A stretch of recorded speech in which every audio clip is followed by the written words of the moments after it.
YouTuber Harsha Sai పైన ఆరోపణలు వచ్చాయి. లైంగికంగా వాడుకొని డబ్బు కూడా తీసుకున్నాడు అని ఒక యువతి ఫిర్యాదు చేసింది. అంటే అమ్మాయిలు ఎలా ఉన్నారంటే సార్, రిలేషన్స్ బాగున్నప్పుడేమో మంచిగా ఉండి రిలేషన్స్ డిస్టర్బ్ అయిన తర్వాత చట్టాలు మాకు అనుకూలంగా ఉన్నాయి కదా అని చెప్పేసి కేసెస్ ఫైల్ చేయడము. నేను రియల్గానే నీకు నీ మీద లైంగిక దాడి జరిగినప్పుడు ఎందుకు కేసు ఫైల్ చేయలేదు? ఒకప్పుడు జరిగినప్పుడు ఇప్పుడు ఎందుకు కేసు ఫైల్ చేస్తున్నావు? అది తప్పు కదా. అంటే నీ కన్వీనియంట్గా నువ్వు ఎందుకు తీసుకుంటున్నావు? జానీ మాస్టర్ విషయంలో కూడా సార్ ఇదే జరిగింది. ఇప్పుడు వాళ్ళకి ఆల్రెడీ అతని ఫ్యామిలీ ఉంది, అతని ఫ్యామిలీ అతని వైఫ్, ఈ కోణాలు ఉన్నాయి. ఈవిడికి తెలీదా? ఇప్పుడు ఎవరైతే అప్పుడు ఫ్యామిలీ ఇవన్నీ ఈ విషయాలన్నీ తెలిసిన తర్వాత కూడా అప్పుడు కాంప్రమైజ్ అయ్యి ఇప్పుడు కాకపోవడానికి కారణం ఏంటి? అని ఇప్పుడు నేను ఒక పెద్ద సెలబ్రిటీ, ఇప్పుడు ఏది బ్లాక్మెయిల్ చేసినా నాకు ఇస్తాడు అని ధైర్యమా?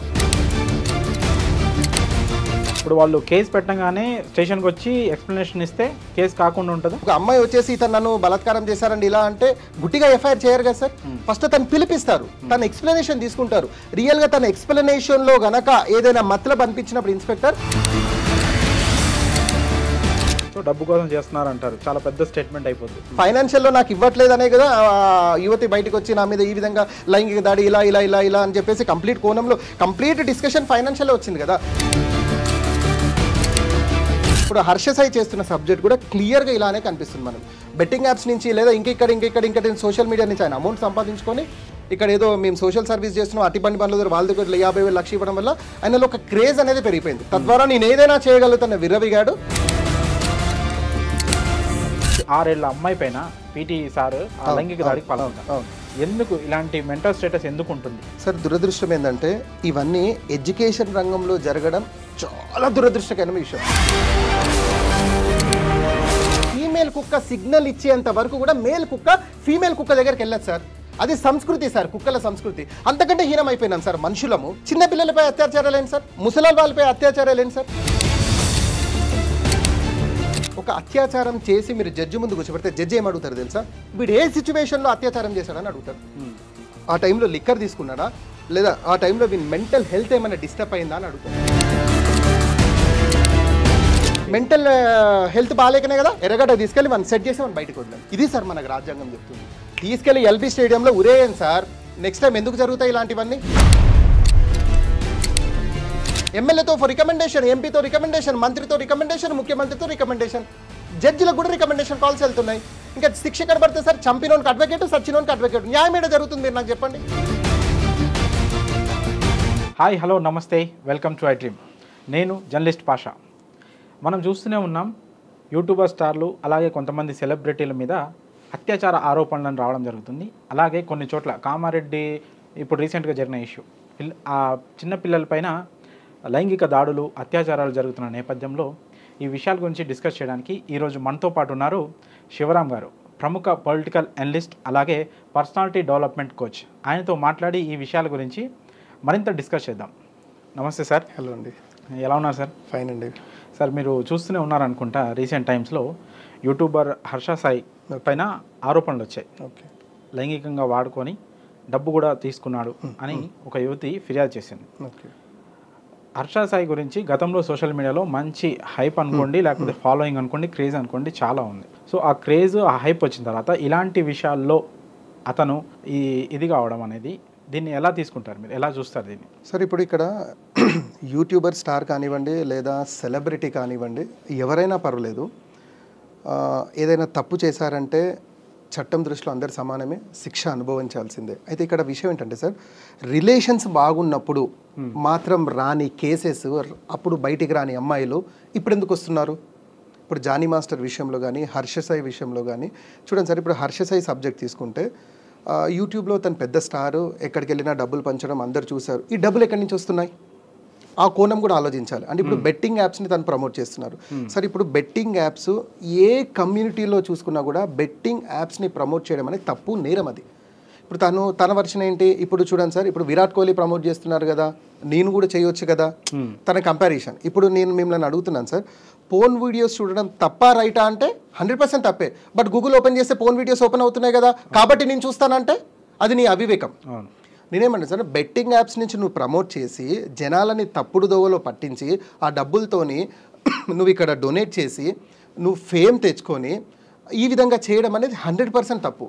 అయితే ఇక్కడ ఏదైతే కేసు ఫైల్ అయ్యి ఆయన ఇప్పుడు పరారీలో ఉన్నారో ఆ విషయాన్ని కనుక తీసుకుంటే సార్, రిలేషన్స్ పంచుకున్నప్పుడేమో కేసు ఫైల్ అవ్వలేదు. వీళ్ళిద్దరి మధ్యలో ఎప్పుడైతే డిస్టర్బెన్స్ వచ్చిందో లైంగిక దాడి అని చెప్పేసి అవని చెప్పేసి కేసు ఫైల్ చేశారు. సో ఇప్పుడు ఇంత పరారీలో ఉన్నాడు. సరే అతను వచ్చి ఏం స్టేట్మెంట్ ఇస్తాడు అనేది ఓకే. సరే అతని స్టేట్మెంట్లో లేదా జడ్జి కన్విన్స్ అయ్యి ఇది కరెక్టే అన్నప్పుడు అమ్మాయి మీద డిఫమేషన్ కేసు వేయవచ్చు తిను. ఎందుకంటే సార్ బ్లాక్మెయిల్ చేస్తున్నారు. అంటే అమ్మాయిలు ఎలా ఉన్నారంటే సార్, రిలేషన్స్ బాగున్నప్పుడేమో మంచిగా ఉండి రిలేషన్స్ డిస్టర్బ్ అయిన తర్వాత చట్టాలు మాకు అనుకూలంగా ఉన్నాయి కదా అని చెప్పేసి కేసెస్ ఫైల్ చేయడము, దాన్ని బ్లాక్మెయిల్ కోణంలో చూడడం అనేది 100% తప్పు అని చెప్తున్నాను సార్. నేను రియల్గానే నీ మీద లైంగిక దాడి జరిగినప్పుడు ఎందుకు కేసు ఫైల్ చేయలేదు, ఒకప్పుడు జరిగినప్పుడు ఇప్పుడు ఎందుకు కేసు ఫైల్ చేస్తున్నావు, అది తప్పు కదా. అంటే నీ కన్వీనియంట్గా నువ్వు ఎందుకు తీసుకుంటున్నావు, వాడు తప్పు చేస్తే ఇమీడియట్గా నీకు తప్పు అనిపిస్తే నువ్వు ఇమీడియట్గా వచ్చి నువ్వు కేసు ఫైల్ చేయాల్సింది. అక్కడ నువ్వు సిగ్నల్ ఇచ్చి ఇప్పుడు నువ్వు కేసు ఫైల్ చేయడం అనేది 100% తప్పు. అంటే అప్పుడు అతని నుంచి బెదిరింపులు రావచ్చు, లేకపోతే వేరే ఏది కారణాల వల్ల తను చంపుతాడని బెదిరించవచ్చు. అమ్మాయికి అప్పుడు ధైర్యం లేకపోవచ్చు, ఇప్పుడు ధైర్యం వచ్చి కేసు వేసింది. అందులో తప్పు ఎక్కడ ఉంది సార్? నేనేమంటానండి సార్, అప్పుడు లేని ధైర్యము ఇప్పుడు ఎలా వచ్చింది రావచ్చు. నేనేమంటాను సార్, అప్పుడు కూడా ఇదే జరగవచ్చు కదా. నేనేమంటున్నాను ఇప్పుడు కూడా అది జరగవచ్చు కదా. అది ఇక్కడ సబ్జెక్ట్ ఏంటంటే సార్, రియల్గా ఇప్పుడు హర్ష సాయి వచ్చి ప్రెస్ మీట్ పెట్టి ఆయన ఏం చెప్తాడు అనేదే ఇప్పుడు ఇక్కడ criteria. But whatever it may B, బంతి ఎంత ఎత్తుగా ఎగురితే అంత తొందరగా కింద పడుతుంది అన్నట్టు ఇప్పుడు ఈ యూట్యూబర్ హర్ష సాయి కానీ లేదా జానీ మాస్టర్ ఇష్యూ కానీ వీళ్ళందరూ ఎవరైతే వీళ్ళిద్దరు ఉన్నారో ఇప్పుడు కమ్మింగ్ ఎవరైతే స్టార్స్ ఉన్నారో యూట్యూబ్ స్టార్స్ కానీ సెలబ్రిటీస్ కానీ వాళ్ళందరికీ ఈ ఇష్యూ అనేది చెంపపెట్టు. అంటే అమ్మాయిల విషయంలో జాగ్రత్తగా ఉండాలి, అమ్మాయిని ఎక్కడ కూడా మనం మిస్యూజ్ చేయొద్దు. అంటే మనం ఏదో ఫ్లోటింగ్ చేసి అమ్మాయిని లైంగికంగా వాడుకొని వదిలేయడం, అంటే ఈ కోణంలో నుంచి అట్లీస్ట్ చాలామంది బయటపడతారు. ఎందుకు ఇప్పుడు బాగానే ఉంటుంది, రేపు ఎక్కడైనా డిస్టర్బ్ అయితే నా మీద కూడా కేసు పడుతుంది అనే భయం అయితే ఇప్పుడు చాలా మందిలో వచ్చింది కదా. అంటే ఇప్పుడు చట్టము కొన్ని విషయాలలో వీళ్ళకైతే ఓకే జానీ మాస్టర్కి ఇలా జరిగింది కాబట్టి హర్ష సాయికి రేపు నాకు జరగదని గ్యారంటీ ఏంటి అనే ఇష్యూలు అయితే ఒక కోణంలోకి అయితే వీళ్ళు వచ్చారు కదా. అంటే ఒక ముట్టకాయలు అయితే పడ్డాయి కదా. కాబట్టి నేనేమంటానంటే సార్, హర్ష సాయి చేసింది 100% తప్పే, అలా రెండు డౌటే లేదు. ఆయనని శిక్షించాల్సిందే, ఎంత పెద్ద స్టార్ అయినా పర్లేదు. జానీ మాస్టర్ విషయంలో కూడా సార్ ఇదే జరిగింది.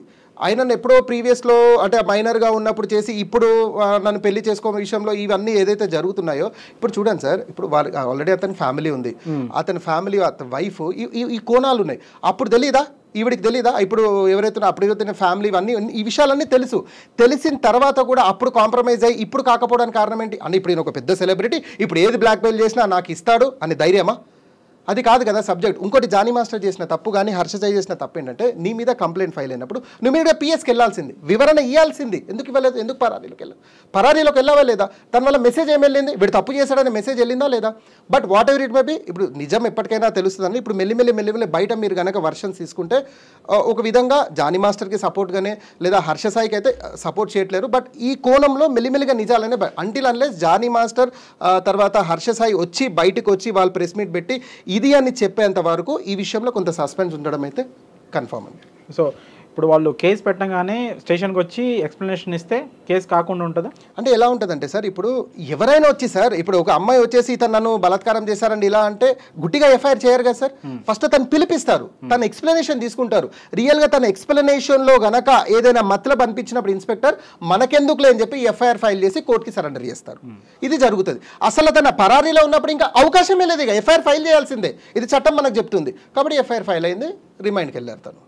సో అంటే అన్నీ బాగున్నప్పుడు ఏమనకుండా ఇప్పుడు ఎందుకు కేసులు పెడుతున్నారు అని మీ క్వశ్చన్ రైజ్ చేశారు కదా. అవునండి. సో అంటే దానికి కారణం ఏదై ఉండొచ్చు అని మీరు అనుకుంటున్నారు? నేను అనుకోవడం అండి, ఇప్పుడు అన్నీ బాగున్నప్పుడు మీరు కేసెస్ పెట్టలేదు, రిలేషన్స్ ఇట్ అయిపోయినంటే ఫైనాన్షియల్ రీజన్ అయి ఉండొచ్చు, ఫేమ్ రీజన్ అయి ఉండొచ్చు, లేదా ఈ టైంలో వీళ్ళు హై పిచ్లో ఉన్నారు, ఈ టైంలో బ్లాక్మెయిల్ చేస్తే మనకు వర్కౌట్ అవుతుండొచ్చు. అంటే ఏ కోణమైన ఉండొచ్చు. అంటే నేను ఇక్కడ హర్ష సాయినో లేకుంటే జానీ మాస్టర్నో సపోర్ట్ చేయట్లేదు. వారు వచ్చి వివరణ ఇచ్చేంత వరకు క్లారిటీ రాదు ఇక్కడ ఈ కేసులో. But whatever it may B, తప్పు జరిగినప్పుడు కేసు పెట్టాలి కదా. ఇన్ని రోజుల తర్వాత కేసు పెట్టడంలో మతలబ్ ఏంటి అనేది నా ప్రశ్న. ఎవరిని బద్నాం చేద్దామని, ఎవరిని బ్లాక్మెయిల్ చేద్దామనేది మీ ఇష్యూ. ఇమీడియట్గా తప్పు జరిగింది, నీ మీద లైంగిక వచ్చి నువ్వు ఇమీడియట్గా కేసు ఫైల్ చేయాల్సింది. అప్పుడు చేయకుండా ఇప్పుడు కేసు ఫైల్ చేసి ఇలా చేయడం ఎంతవరకు కరెక్ట్ అనేది నా క్వశ్చన్. సో డబ్బు కోసం చేస్తున్నారంటారు, చాలా పెద్ద స్టేట్మెంట్ అయిపోద్ది. డబ్బు గురించి చేస్తున్నారంటే ఇప్పుడు డైరెక్ట్ టీవీ ఛానల్స్లో చెప్తున్నారు కదండి, నాకు ఇంత డబ్బు డిమాండ్ చేశారు, నాకు ఇంత డబ్బు, ఇలా డబ్బు గురించే జరుగుతుంది. ఫైనాన్షియల్ డిస్కషన్సే జరుగుతున్నాయి కదా. ఫైనాన్షియల్లో నాకు ఇవ్వట్లేదనే కదా యువతి బయటకు వచ్చి నా మీద ఈ విధంగా లైంగిక దాడి ఇలా ఇలా ఇలా ఇలా అని చెప్పేసి కంప్లీట్ కోణంలో కంప్లీట్ డిస్కషన్ ఫైనాన్షియల్లో వచ్చింది కదా. ఎక్కడ డిస్టర్బెన్స్ అయిందో అనేది ఇప్పుడు హర్ష సాయి క్లియర్ క్లియర్గా వివరణ ఇవ్వాల్సిన అవసరం ఉంది. తన పరారి నుంచి రావాలి, చట్టాన్ని దృష్టిలో ఆయన రావాలి, సరెండర్ అవ్వాలి. ఆయన వివరణ ఇస్తే తప్ప పోలీసులో కూడా క్లారిటీ రాదు. సో డబ్బు కోసము ఫేమ్ కోసమే చేయాల్సిన అవసరం ఉండుంటే వీళ్ళకంటే పెద్ద స్టార్లు కానీ వీళ్ళకంటే ఇంకా డబ్బున్నోళ్ళు కానీ ఎవరు కనిపించలేదంటారా? వీళ్ళనే సార్ చేయాలి. ఇప్పుడు ఒకటి కంప్లైంట్ ఫైల్ చేసినప్పుడు గుడ్డిగా కూడా పోలీసులు కంప్లైంట్ ఫైల్ చేయరు సార్. లిటిల్ బిట్ ఎవిడెన్స్ తీసుకుంటారు. అది ఫొటోస్ రూపంలోనో ఆడియో రూపంలో కొంత ఎవిడెన్స్ అనేది సేకరిస్తారు. ఆ ఎవిడెన్స్ బేస్ మీదే పోలీసులు కంప్లైంట్ ఫైల్ చేస్తారు. ఇప్పుడు చూడండి సార్, ఇప్పుడు సెలబ్రిటీలు ఎంతో మంది ఉన్నారు, విరాట్ కోహ్లీ, చిరంజీవి, నాగ్. ఇప్పుడు టక్కున మేము వాళ్ళ మీద కంప్లైంట్ ఫైల్ చేస్తామా? చేయలేము. తెలిసిపోతుంది పోలీస్కే వీళ్ళు ఏదో ఫేమ్ అవ్వాలని చేస్తున్నాను, పోలీస్ అక్కడ వీళ్ళని మందలించి పంపించేస్తారు. ఇక్కడ ఏంటంటే కొన్ని ఎవిడెన్స్లు వీళ్ళ దగ్గర క్లియర్గా ఉన్నాయి. జానీ మాస్టర్ సంబంధించిన ఎవిడెన్స్లు ఉన్నాయి, హర్ష సాయి సంబంధించిన ఎవిడెన్స్లు ఉన్నాయి. ఈ ఎవిడెన్స్ బేస్ మీదనే కంప్లైంట్ ఫైల్ అయింది. కానీ నేనేమంటానంటే కంప్లైంట్ ఫైల్ అని మీరు వచ్చి వివరణ ఇచ్చినుంటే ఇంత ఇష్యూ కాకపోయింది. ఇప్పటికైనా మీరు అరెస్ట్ అవుతారు. హర్ష సాయి ఇవ్వాలా కానీ రేపు కానీ దొరికినా ఆయన ఇమీడియట్గా అరెస్ట్ చేస్తారు, 14 days రిమైండ్ పంపిస్తారు, కస్టడీలోకి తీసుకుంటారు. ఏమేమి వివరణ తీసుకోవాలో 100% తీసుకుంటారు. ఆయన ఏంది బయట ఉండి ఏదో స్పాష్కి ట్రై చేస్తున్నారు, యాంటిసిపేటరీ బెయిల్కి ట్రై చేస్తున్నారేమో నేను అనుకోవడం. బట్ ఆయన రావాల్సిందే, ఎక్స్ప్లెనేషన్ ఇవ్వాల్సిందే, ఏం జరిగిందో చెప్పాల్సిందే. But whatever it may be, betting యాప్స్ని ప్రమోట్ చేయడం 100% తప్పు, క్రైమ్. దానికైనా 100% శిక్ష అనుభవాల్సిందే. ఇప్పుడు సొసైటీలో ఎలా జరుగుతుందంటే 100 రూపాయలు సంపాదిస్తే 20-30 రూపాయలు సోషల్ సర్వీస్కి ఖర్చు పెడుతున్నారు, 70 రూపాయలు వెనకేసుకుంటున్నారు. తద్వారా ఏమవుతుందంటే ఇక్కడి నుంచి వచ్చే ఫేమ్ ఇక్కడ కవర్ అవుతుంది. ఇప్పుడు హర్ష సాయి చేస్తున్న సబ్జెక్ట్ కూడా క్లియర్గా ఇలానే కనిపిస్తుంది మనకు. బెట్టింగ్ యాప్స్ నుంచి లేదా ఇంకెక్కడ సోషల్ మీడియా నుంచి ఆయన అమౌంట్ సంపాదించుకొని ఇక్కడ ఏదో మేము సోషల్ సర్వీస్ చేస్తున్నాం, అట్టి పని పనుల వాళ్ళ దగ్గర 50,000 లక్ష ఇవ్వడం వల్ల ఆయనలో ఒక క్రేజ్ అనేది పెరిగిపోయింది. తద్వారా నేను ఏదైనా చేయగలుగుతున్న విర్రవిగాడు చూస్తే 5 రోజుల నుంచి పరారీలో ఉన్నాడు. ఓకే, అయితే సినిమా ఇండస్ట్రీలో కానీ ఇలాంటి అంటే యూట్యూబ్లో ఫేమ్ ఉన్న వాళ్ళు కానీ చాలామంది ఇలాంటి కేసులలో ఇరుక్కొని ఉన్నారు.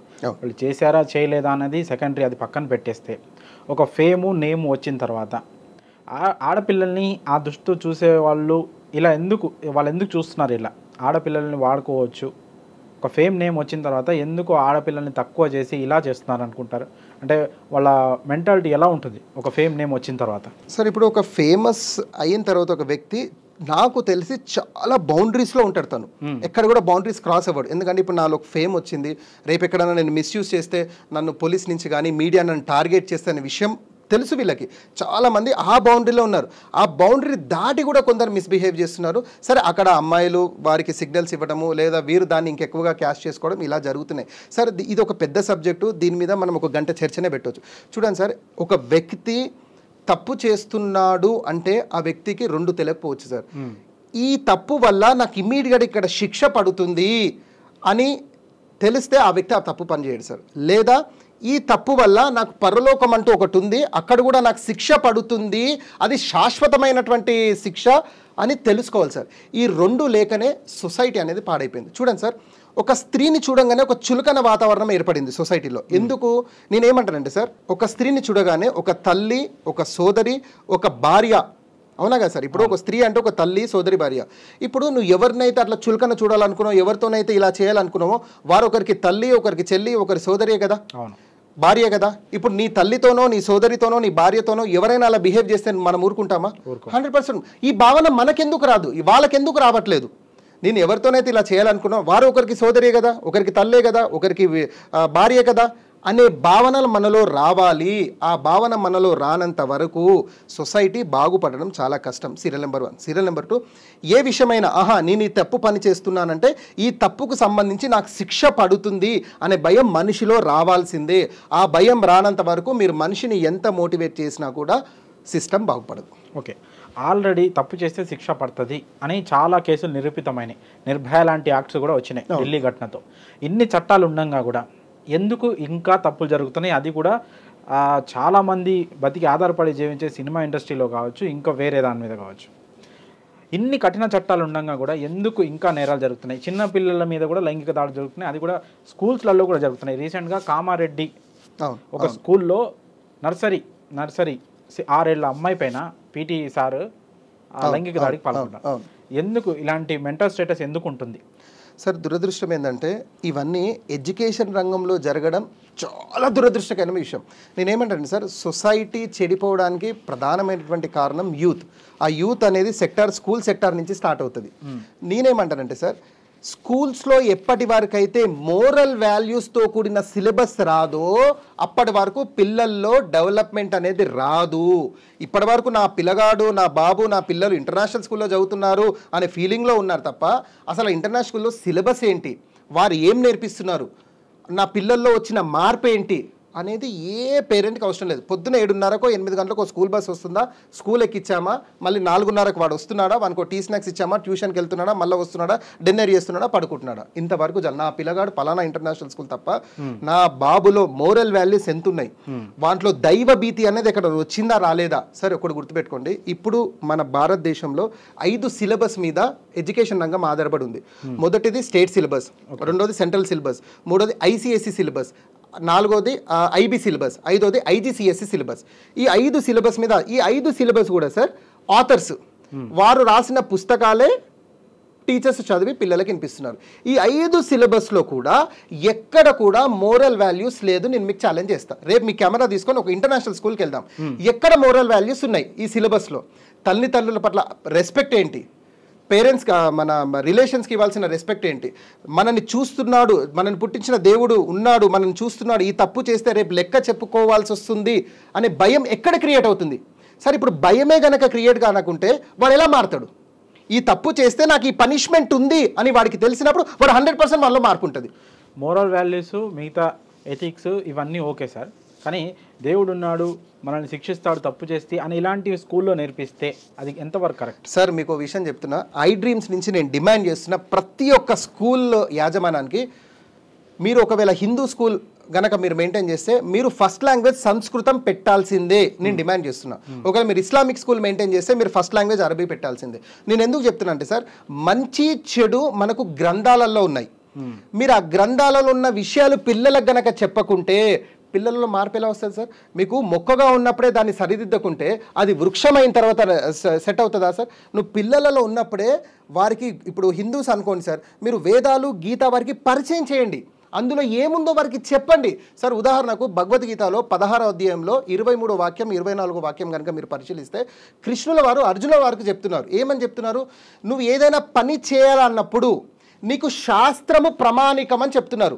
శాస్త్రాన్ని గనక నువ్వు దాని ప్రకారంగా నువ్వు ఆచరణ ఉంటే ఇహలోకంలో నీకు మోక్షం ఉంటుంది, పరలోకంలో మోక్షం ఉంటుంది. అదే 24 వాక్యం పరిశీలిస్తే ఒకవేళ శాస్త్రాన్ని వదిలి గనక నా ఇష్టం వచ్చినట్టు నేను గడుపుతాను అనుకుంటే నీకు ఇహలోకంలో మోక్షం తప్పదు, పరలోకంలో కూడా నీకు శాశ్వతమైన నరకం ఉంటుందని భగవద్గీత బోధిస్తుంది సార్.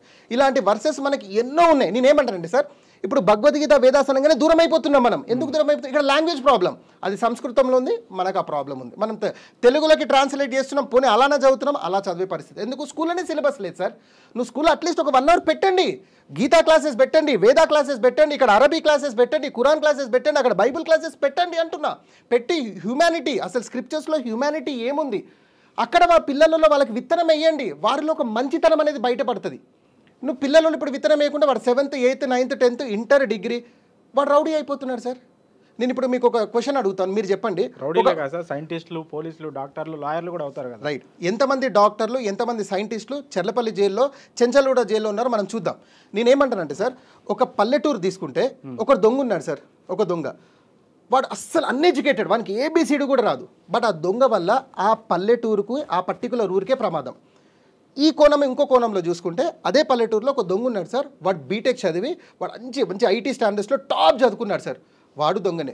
వాని వల్ల ఎవరికి ప్రమాదం తెలుసా సార్? ప్రపంచానికి ప్రమాదం. ఎందుకు? వాడి నాలెడ్జ్ వాడు ఐటీ రంగంలో పెట్టి ఆన్లైన్ మోసాలు చేస్తాడు వాడు. ఇక్కడ మరి ఎడ్యుకేషన్ తప్పందామా సార్? దొంగని తప్పందామా? ఎడ్యుకేషన్లో ఎప్పుడైతే మోరల్ వాల్యూస్ రావో అప్పటి వరకు సొసైటీ బాగుపడడం కష్టము అని చెప్తున్నాను సార్. నేను మిమ్మల్ని అడుగుతున్నాను, బీఎడ్ టీచర్స్ ఉన్నారు, ఎంఎడ్ టీచర్స్ ఉన్నారు ఇంటర్నేషనల్ స్కూల్స్లలో. BEd MEd teachers text books లేకుండా పాఠాలు చెప్తున్నారా, టెక్స్ట్ బుక్స్తో పాఠాలు చెప్తున్నారా? టెక్స్ట్ బుక్స్తోనే. మరి నేను మిమ్మల్ని అడుగుతున్నాను సార్, నా అమ్మ నాన్న లేదా నా గురువులు, నా పంతులు లేదా నా పాస్టర్లు, నా మౌలానాలు వాళ్ళు ఏది చెప్తారు తీసేసుకుందామా? మనకంటూ ఒక గ్రంథం లేదా? వేదంటే గ్రంథం బేస్డ్గా మాకు చెప్పండి, రిఫరెన్స్ ఇచ్చి చెప్పండి, మేము యాక్సెప్ట్ చేస్తాం. సార్ సొసైటీ బాగుపడాలంటే మంచి చెడు మనకున్నది దేవుడిచ్చిన న్యాచురల్ సోర్స్ గ్రంథాలు సార్. మీరు హిందువా, వేదాలను నమ్మండి. మీరు క్రిస్టియనా, బైబిల్ని తీసుకోండి. మీరు ముస్లిమా, ఖురాన్ని తీసుకోండి. అవి పక్కన పెట్టేసి మీరు ఆర్టిఫిషియల్కి అలవాటు పడిపోతే ఆర్టిఫిషియల్లో మోరల్ వాల్యూస్ లేవు. సో ఇప్పుడు జరిగే దారుణాలకన్నీ కూడా ల్యాక్ ఆఫ్ మోరల్ వాల్యూస్ వల్లే అంటారు. మోరల్ వాల్యూస్ లేకపోవడము, మనని పుట్టించిన దేవుడు మనని చూస్తున్నాడు అనే భయం లేకపోవడము, రేపు ఈ తప్పు చేస్తే నాకు ఈ పనిష్మెంట్ ఇమీడియట్గా ఉంటుంది అని మన భారతదేశంలో ఉన్న చట్టాలు కూడా లేకపోవడమే ఈ తప్పులకు జరిగే ఇన్ని అనర్థాలు సార్. ఇప్పుడు మీరు ఒక చిన్న ఎగ్జాంపుల్ తీశారు, చిన్న పాపల అత్యాచారం. నేను అడుగుతున్నాను సార్, నేను ఒక చిన్న ఎగ్జాంపుల్ ఇచ్చి మీకు చెప్తాను. ఒక డాగ్ సార్, ఒక మేల్ డాగ్, ఒక ఫీమేల్ డాగ్, ఒక కుక్క సార్, ఫీమేల్ కుక్క సిగ్నల్ ఇచ్చేంత వరకు కూడా మేల్ కుక్క ఫీమేల్ కుక్క దగ్గరికి వెళ్ళదు సార్. అది సంస్కృతి సార్, కుక్కల సంస్కృతి. అంతకంటే హీనం అయిపోయినాం సార్ మనుషులము. చిన్నపిల్లలపై అత్యాచారాలు ఏంటి సార్, ముసలాల వాళ్ళపై అత్యాచారాలు ఏంటి సార్, ఏంటిది అంటే? ఒకప్పుడు అరే కుక్కలాగా చేయకరా అని చెప్తుండే, ఇప్పుడు కుక్కలు అలా చెప్పుకోవాల్సిన పరిస్థితి వచ్చింది. అమ్మో మనుషుల్లాగా చేయకరా అనే పరిస్థితి వచ్చింది. కుక్క కన్నా ఇంగితగానం లేదా సార్ మనకు? అంత టూ మచ్, అంత దిగజారిపోయినామా సార్ మనము? ఎంత టూ మచ్ అంటే తెలుసా? అస్సలు చిన్నపిల్లలు, నేను ఏమంటానండి సార్, ఒకటి గుర్తుపెట్టుకోండి, ఇవన్నిటికీ కారణాలు సార్ సెక్స్. వాని కామం ఏదైతే తీర్చుకోవాలో సార్, దేవుడు సృష్టించినప్పుడు ప్రతిదానికి జత ఇచ్చాడు సార్. మేల్ ఫీమేల్ ఇచ్చుకోండి. దాన్ని మనం రైట్ వేలో తీర్చుకోవాలా. ఇప్పుడు నేనేమంటానండి సార్, ఒక మేల్ ఉన్నారు, ఒక ఫీమేల్ ఉన్నారు. వాస్తవంగా మనం న్యాచురల్గా మాట్లాడుకుంటే ఒక 17, 18, 19 ఇయర్స్కి వాళ్ళలో ఒక కోరికలు అనేవి పుడుతున్నాయి. ఫీమేల్స్లో కూడా అదే. అంటే ఇక మనకు రాజ్యాంగం మనకు ఒకటి ఇచ్చింది, ఇక్కడ ఫీమేల్ 18, మేల్ 21 ఇచ్చారు. నేనేమంటాను, అట్లీస్ట్ ఆ ఏజ్ తర్వాత అయినా ఒక 1-2 ఇయర్స్కి పెళ్లి చేయండి. ఈ ఇల్లీగల్ రిలేషన్షిప్ నుంచి బయటపడతారు, ఇలాంటివి విషయాలు బయటపడతారు. ఇప్పుడు సార్ జడ్జి కోణం ఎలా ఉంటుందంటే, ఒక అత్యాచారం చేసి మీరు జడ్జి ముందు కూర్చోబెడితే జడ్జి ఏం అడుగుతారు తెలుసా? వీడు ఏ సిచ్యువేషన్లో అత్యాచారం చేశాడని అడుగుతాడు. ఆ టైంలో లిక్కర్ తీసుకున్నాడా, లేదా ఆ టైంలో వీళ్ళ మెంటల్ హెల్త్ ఏమైనా డిస్టర్బ్ అయిందా అని అడుగుతారు. ఈ 2 రీజన్లో ఏదో ఒక రీజన్ వీళ్ళు పెట్టేస్తారు సార్. సార్ మేడం ఆ టైంలో వీడు లిక్కర్ తీసుకున్నాడు, లిక్కర్ తీసుకుంటేనే కదా వీడు చేసింది, సో దానికి పనిష్మెంట్ ఇచ్చి వీళ్ళు వదిలేయండి. మెంటల్ హెల్త్ బాగాలేకనే కదా ఎర్రగడ్డ తీసుకెళ్ళి మనం సెట్ చేసి మనం బయటకు వదలండి. ఇది సార్ మనకు రాజ్యాంగం చెప్తుంది. తీసుకెళ్ళి ఎల్బీ స్టేడియంలో ఉరేయండి సార్. నెక్స్ట్ టైం ఎందుకు జరుగుతాయి ఇలాంటివన్నీ? లిక్కర్ ప్రొవైడ్ చేసేది గవర్నమెంటే కదా సార్. యాక్చువల్గా ఇప్పుడు ఒక తప్పు చేస్తే ఆ మనిషిని మార్చాలి, అతని మెంటల్ కండిషన్ని మార్చాలి తప్ప చంపడం ఒకటే కరెక్ట్ కాదు, చంపడమే దానికి సొల్యూషన్ కాదని నమ్మే వాళ్ళు కూడా చాలామంది ఉన్నారు సార్. ఇలాంటి వాళ్ళ వల్లే దేశానికి ప్రమాదం. సార్ మీరు జెన్యున్గా ఒక అత్యాచారం చేసిన వ్యక్తిని తీసుకెళ్ళి మీరు ఉరేయండి సార్. మీరు ఫర్దర్గా చెప్తున్నాను కదా, ఇంకొక కొన్ని జనరేషన్స్ వరకు ఇలాంటి అత్యాచారాలు మన దేశంలో జరగవు. అలా ఎలా చెప్తాం సార్? మన దగ్గర ఎన్కౌంటర్ జరిగిన విషయం మీకు తెలిసిందే కదా తెలంగాణలో. అవును అది నిజమైన ఎన్కౌంటర్ అయినా సార్? ఇప్పుడు మీరు చెప్తేది ఇక్కడ కదా, శంషాబాద్ చెప్తున్నారు కదా మీరు, అది కరెక్ట్గా దోషులు శిక్షించబడ్డారా సార్? ఇంకోటి ఎన్కౌంటర్ జరిగింది, ఎప్పుడు జరిగింది సార్? నేనేమంటానంటే ఎన్కౌంటర్ ఎక్కడో సీక్రెట్గా ఇలా చేసి ఇలా చేతులు తిప్పుకోవడం కాదు. ఇప్పుడు కూడా సజ్జనార్ గారు దాని పేషి అటెండ్ అవుతున్నారు. ఓకే, ఆయన అటెండ్ అవుతున్నారు. ఇక్కడ పాయింట్ ఏంటంటే, ఒక నేరం జరిగిన వాళ్ళకి ఇగో ఇలా శిక్ష పడుతుంది, కాల్చి చంపుతారు అనే ఒక మెసేజ్ అయితే జనాల్లోకి వెళ్ళింది. ఎలా వెళ్ళింది సార్? ఎన్కౌంటర్ ఏమన్నా డైరెక్ట్గా ఈ నేరం చేసినందుకు ఎన్కౌంటర్ చేశారా సార్ సజ్జనార్ గారు? ఆ నేరం చేసినందుకే కదా వాళ్ళని అరెస్ట్ చేసి ఎన్కౌంటర్లో ఏదో విధంగా అయితే. తప్పు సార్. నేరం చేసినందుకు ఎన్కౌంటర్ చేసినట్టుగా నాకు ఒక్క ఆధారం చూపించండి. వారిచ్చిన వివరణ ఏంటి? వీరు నా దగ్గర నుంచి పారిపోతుంటే నేను సరే, నియత అది వేరు, అంటే వారి ఇంటెన్షన్ అది వేరు, కానీ వారు చెప్పడం అయితే లేదు. నేనేమంటానండి సార్, డైరెక్ట్ చట్టమే తీసుకురండి సార్. ఇవన్నీ ఎందుకు డిస్కషన్స్? చట్టమే తీసుకురండి. అత్యాచారం, చిన్న పిల్లలు అత్యాచారం చేసినా లేదా పెద్దవాళ్ళపై అత్యాచారం చేసినా ఇమీడియట్గా తెలంగాణలో ఈ పనిష్మెంట్ ఉందో చట్టం తీసుకురండి సార్. హైడ్రా ఎందుకు తీసుకొచ్చారు మరి? ఏ చట్ట పద్ధతితో తీసుకొచ్చారు సార్ మీరు హైడ్రా? తీసుకురండి, చట్టం తీసుకురండి. ఎంతోమంది కుటుంబాలు బాగుపడతాయి కదా సార్. ఈ తప్పు చేస్తే ఈ పనిష్మెంట్ ఉందని ఎప్పుడైతే పబ్లిక్లోకి ప్రజల్లోకి వెళ్తుందో వాడు తప్పు చేయడానికి భయపడతాడు సార్. ఆ భయం ఎక్కడుంది అని అడుగుతున్నా నేను. ఎమ్మెల్యేతో రికమెండేషన్, ఎంపీతో రికమెండేషన్, మంత్రితో రికమెండేషన్, ముఖ్యమంత్రితో రికమెండేషన్, జడ్జిలకు కూడా రికమెండేషన్ కాల్స్ వెళ్తున్నాయి. ఇంకా శిక్ష ఎక్కడ పడుతుంది సార్? చంపినోనికి అడ్వకేట్, సచ్చినోనికి అడ్వకేట్. న్యాయం ఏడ జరుగుతుంది మీరు నాకు చెప్పండి. న్యాయం జరగాలి కదా. న్యాయం ఎక్కడ జరుగుతుందంటే సార్, ఇహలోకంలో చట్టం గనక కఠినమైన చట్టాలు ఉంటే ఇక్కడ న్యాయం జరుగుతుంది సార్. అబ్రాడ్లో ఎందుకు జరగట్లేదు సార్? న్యూజిలాండ్ తీసుకోండి, క్రైమ్ రేట్ తీయండి, యూకే తీయండి, యూఎస్ తీయండి, సౌదీ తీయండి సార్ క్రైమ్ రేట్. అక్కడ ఎందుకు క్రైమ్ రేట్ తక్కువ ఉన్నాయి? మన దగ్గర ఎందుకు క్రైమ్ రేట్ ఎక్కువ ఉన్నాయి సార్? చట్టాలు కఠినంగా ఉన్నాయి అంటారా? కఠినంగా ఉన్నాయి, ఇంప్లిమెంట్ చేస్తున్నారు సార్. అక్కడ మన దగ్గర చేయలేకపోతున్నారు. మీరు డేటా తీయండి, గూగుల్ డేటా తీయండి. చట్టాలు మన దగ్గర లేవా? ఉన్నాయి, కానీ దాన్ని మిస్యూజ్ చేస్తున్నారు సార్. అదే ప్రాబ్లం. మిస్యూజ్ కాకుండా మీరు పోలీస్కి పవర్ ఇవ్వండి సార్. చట్టాలు ఎందుకు ఇంప్లిమెంట్ కావు నేను మీకు చెప్తాను. స్కూళ్ళల్లో మీరు చెప్పినట్టు మన మతపరమైన సంబంధించిన ఒక సబ్జెక్ట్ లాగా, ఒక సిలబస్ లాగా పెట్టాలంటున్నారు. కానీ అసలు దేవుడే లేడు ఆయన నమ్మే వాళ్ళు కూడా చాలామంది ఉన్నారు. వాళ్ళకేం సమాధానం చెప్తారు సార్? ఇప్పుడు నేను స్కూళ్ళల్లో మతపరమైన సబ్జెక్ట్స్ పెట్టండి అని అనట్లేదు సార్. నేర్చుకోవాలంటే హిందూస్కి అయితే గీత చెప్పండి, ముస్లిమ్స్కి అయితే ఖురాన్ గురించి చెప్పండి, అప్పుడు వాళ్ళలో మోరల్ వాల్యూస్ పెరిగి ఇలాంటి నేరాలు తగ్గుతాయి అన్నారు కదా. అవును. స్కూల్ అంటే జ్ఞానం ఇచ్చేది లాగా ఉండాలి. అవును సార్. అంతేగాని ఈ గ్రంథం ఉంది దీన్ని నమ్మండి, ఇందులో ఇది ఉంది ఇది నమ్మండి అని చెప్పడం ఎంతవరకు కరెక్ట్? సార్ ఇప్పుడు టీచరు ఫస్ట్ పీరియడ్ నుంచి 7th పీరియడ్ వరకు ఇది నమ్మండి అని చెప్పారు సార్. టీచర్ డ్యూటీ టీచింగ్ చేయాలా. నేనేమంటానండి సార్, వేదం అంటేనే నాలెడ్జ్. మీరు సంస్కృతంలో వేదం అంటున్నారు, నేను ఇంగ్లీష్లో నాలెడ్జ్ అంటున్నాను. నాలెడ్జ్ పిల్లలకి ఇవ్వండి అని చెప్తున్నా. తీసుకుంటారా తీసుకోరా పిల్లల మీద ఆధారపడి ఉంటుంది. మీరు ఇవ్వడం అయితే మీ రెస్పాన్సిబిలిటీ కదా. అయినా వేదం ఏం చెప్తుంది అనేది ఇక్కడ ఇష్యూ కదా సార్. ఖురాన్ ఏం చెప్తుందని ఇష్యూ కదా, బైబిల్ ఏం చెప్తున్న ఇష్యూ కదా. బాబు మనల్ని పుట్టించిన దేవుడు ఒకడు ఉన్నాడు, ఆయన చూస్తున్నాడు, వింటున్నాడు. మనం చేసే ప్రతి పని రికార్డ్ అవుతుంది. మంచి అయితే మంచి ప్రతిఫలం, చెడు అయితే చెడు ప్రతిఫలము. పేరెంట్స్కి రెస్పెక్ట్ ఇవ్వాలి, రిలేషన్స్కి రెస్పెక్ట్ ఇవ్వాలి, బంధుత్వ సంబంధాలు తెగ్గొట్టొద్దు. ఇలా మోరల్ వాల్యూసే కదా సార్ ఇచ్చేది. దీంట్లో ఇబ్బంది ఎక్కడ ఉందని అడుగుతున్నాను నేను. దీంట్లో ఇబ్బంది ఏంటి? ఇబ్బంది లేదే.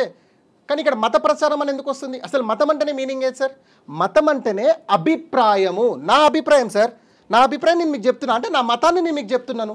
సంస్కృతంలో ట్రాన్స్లేట్ చేస్తే మతం సార్, నేను తెలుగులో ట్రాన్స్లేట్ చేస్తే అభిప్రాయము. నా అభిప్రాయాన్ని మీకు చెప్తున్నాను. ఇక్కడ మతపరమైన డిస్కషన్స్ సార్. నేను మిమ్మల్ని అడుగుతున్నాను, ఒక హిందువుకి ఇప్పుడు నాకున్నాను సార్, నాకు వేదాలు భగవద్గీత టీచింగ్ చేస్తే నాకున్న ఇబ్బంది ఏంటి అని అడుగుతున్నా. ఒక కృష్ణులు వారు ఇలా చెప్పారని నాకు చెప్తే నాకున్న ఇబ్బంది ఏంటి? ఒక రహీం ఉన్నారు, అరే మొహమ్మద్ ప్రవక్త ఇలా చెప్పాడు అని చెప్తే వానికి వచ్చిన ఇబ్బంది ఏంటి? ఒక జోసెఫ్ ఉన్నాడు, అరే యేసు వారు ఇలా చెప్తున్నారా మీరు ఇలా చేయండి అంటే ఇబ్బంది ఏంటి? ఇబ్బంది డిస్కషన్ ఎక్కడ వచ్చింది? ఇక్కడ ఇబ్బంది ఏం లేదు. ఇప్పుడు మోరల్ వాల్యూస్ నేర్చుకోవాలంటే ఇవి చదవాలి, పిల్లలకి ఇవి నేర్పియాలని మీరు చెప్తున్నారు. అలాగే చట్టాలు కఠినంగా ఉండాలని చెప్తున్నారు. అవును. ఈ రెండిట్లో ఏది ఎక్కువ ఇంపాక్ట్ చూపిస్తుంది సార్? ఈ రెండిట్లో ఏది ఎక్కువ ఇంపాక్ట్ అంటే పిల్లలలో మోరల్ వాల్యూస్ ఎక్కువ ఇంపాక్ట్ చూపిస్తుంది సార్. ఫస్ట్ సీరియల్ నెంబర్ 2, ఒకవేళ ఇప్పటికే స్కూలు కాలేజ్ అయిపోయి బయట తిరుగుతున్న వాళ్ళు ఎవరైతే ఉన్నారో చట్టాలు కఠినంగా వాళ్లకు ఒక మెసేజ్ వెళ్ళాలి. తెలంగాణ రాష్ట్రంలో లేదా ఆంధ్ర రాష్ట్రంలో లేదా భారతదేశంలో దొంగతనం చేసిందని ప్రూవ్ అయితే ఇమీడియట్గా ఈ శిక్ష, అత్యాచారం చేసిందని ప్రూవ్ అయితే ఇమీడియట్గా ఈ శిక్ష. ఓకే, అది పెద్దవాళ్ళకి స్కూల్లో ఉన్నంత వరకు ఇవి చెప్పాలంటారు. మీరు ఎగ్జాంపుల్గా చెప్పిన న్యూజిలాండ్ కానీ ఇంకా వేరే కంట్రీస్ కానీ అక్కడ ఎలాంటి స్కూళ్ళల్లో ఇలాంటి మతపరమైన బోధనలు జరగవు. మోరల్ వాల్యూస్ గురించి ఏ గ్రంథాలని కూడా ఐడియలైజ్ చేసి చెప్పరు. సో అక్కడ క్రైమ్ రేట్ లేదు సార్. అక్కడ 2 జరుగుతాయి సార్. ఇప్పుడు నేను మీకు చెప్పిన కంట్రీస్లో నేను రీసెర్చ్ చేసిన విషయాలే మీకు చెప్తున్నా. అక్కడ నేను చెప్పిన దాంట్లో మాక్సిమం క్రిస్టియానిటీ స్కూల్స్ ఎక్కువ ఉంటాయి సార్. అక్కడ బైబిల్ టీచింగ్స్ జరుగుతాయి. సీరియల్ నెంబర్ 1 స్కూల్లో 100% ఉన్నాయి సార్. సీరియల్ నెంబర్ 2 అక్కడ చట్టాలు కఠినమైన ఉన్నాయి. అయితే అక్కడ ఏముంటాయండి సార్, పిల్లలకైనా వేరే వాళ్ళకైనా చట్టాలు ఉన్నాయని బేసిక్ నాలెడ్జ్ సార్. సార్ ఇప్పుడు ఈ టిష్యూ నేను తూడ్చుకొని ఇక్కడ వేయొద్దు అనేది నా మనస్సాక్షి తెలుసు సార్, తెలుసు. అయినా నేను ఏం చేస్తున్నా, అక్కడ వేసి వెళ్తున్నా. నన్ను చూసి ఇంకోటి వేస్తున్నాడు, వాడిని చూసి ఇంకోటి వేస్తున్నాడు. అదే నేను వేయకుండా తీసుకెళ్ళి డస్ట్బిన్లో వేస్తే సార్, మిగతా వాడు వేయడు కదా, అక్కడ క్లీన్గా ఉందని వేయబడు కదా. భారతదేశంలో ఈ సిస్టమ్ పాడైపోయింది సార్. ఓకే, ఇదే సిస్టమ్ న్యూజిలాండ్లో పర్ఫెక్ట్ ఉంది, ఇదే సిస్టమ్ ఇంగ్లాండ్లో పర్ఫెక్ట్ ఉంది, ఇదే సిస్టమ్ యూకేలో పర్ఫెక్ట్ ఉంది, సౌదీలో పర్ఫెక్ట్. భారతదేశంలో ఎందుకు లేదు సార్? లేవా చట్టాలు? లేవా ప్రభుత్వాలు? లేవా? ఎందుకు ఇంప్లిమెంట్ చేయలేకపోతున్నారు? మీరు ఒక విషయం చెప్తే ఆశ్చర్యపోతారు. ఇప్పుడు మనం స్టార్ట్ చేసింది ఎక్కడి నుంచి అంటే ఫేమ్ వచ్చిన తర్వాత ఇట్లా జరుగుతున్నాయి.